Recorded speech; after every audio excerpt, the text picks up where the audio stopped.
તો ભાદરા ગામમાં ગટર લાઇનની કામને લઈને વિવાદ ગરમાયો છે। ગ્રામજનોનો આક્ષેપ છે કે રોડ તોડી કામ કરાયું, પરંતુ મંજૂરી લેવાઈ નથી। રોડ તોડવાની મંજૂરી ન આપ્યાનો ગ્રામજનોનો દાવો।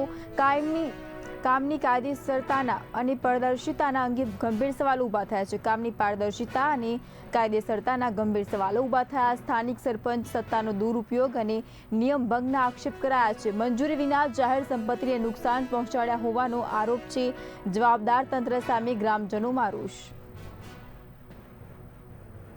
ત્યાં ભૂગર્ભ ગટરનું કામ ચાલી રહ્યું છે તે સારી બાબત છે, પરંતુ તેમાં જે ભાદરા ગામનો મેઇન રોડ છે એ તોડી અને કોઈપણ જાતની મંજૂરી વગર તોડી અને તેને ખોદકામ કરી અને એને ગટર નાખવાનું આવ્યું છે। મેં સરકારી દફતરમાં આ વિશે તપાસ કરેલી તો ત્યાં કંઈ પણ જાતનું એનો રેકોર્ડ હતો નહીં કે મંજૂરી રોડની લીધેલી હોય ને। સરપંચને મેં એ રેકોર્ડ એમની પાસે માંગ્યા કે કયા રેકોર્ડ પ્રમાણે તમે આ કે પુરાવા તરીકે તમે આ રોડ તોડો છો, એના કોઈ પુરાવા છે? તો સરપંચ દ્વારા મને એવું કહેવામાં આવ્યું કે તમારે થાય એ કરી લ્યો, જ્યાં કમ્પ્લેન કર્યું ત્યાં કરી લ્યો, રોડ તો તૂટશે, કોઈ પણ જાતની મંજૂરીની મારે કોઈ પણ જરૂર છે નહીં। આ બાબત મને સરપંચે કીધી। ત્યાર પછી હું ટીડીઓ ઓફિસે ગયો અને ટીડીઓ સાહેબને મેં આ બાબતની વાત કરી અને મેં અરજી આપી। તો ટીડીઓ સાહેબે સર્કલ ઓફિસર દ્વારા સરપંચશ્રીને ફોન કરાવવામાં આવ્યો અને સર કામ બંધ કરવા માટેની એને તાત્કાલિક જાણ કરવામાં આવી।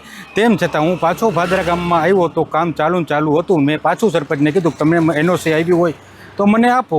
તો સરપંચ સાહેબે ત્યાં પણ પાછું મને કીધું કે મારે કોઈની મંજૂરી લેવાની જરૂર છે નહીં, તમારે જ્યાં કમ્પ્લેન જે કરવી હોય, જે ડિપાર્ટમેન્ટમાં કરવી હોય તે કરી નાખજો, બરાબર છે। હું મારું કામ ચાલુ જ રાખવાનો છું અને હું મારી મરજીથી મારી રીતે જે કામ કરીશ, મારે કોઈની મંજૂરીની કોઈની જરૂર છે નહીં।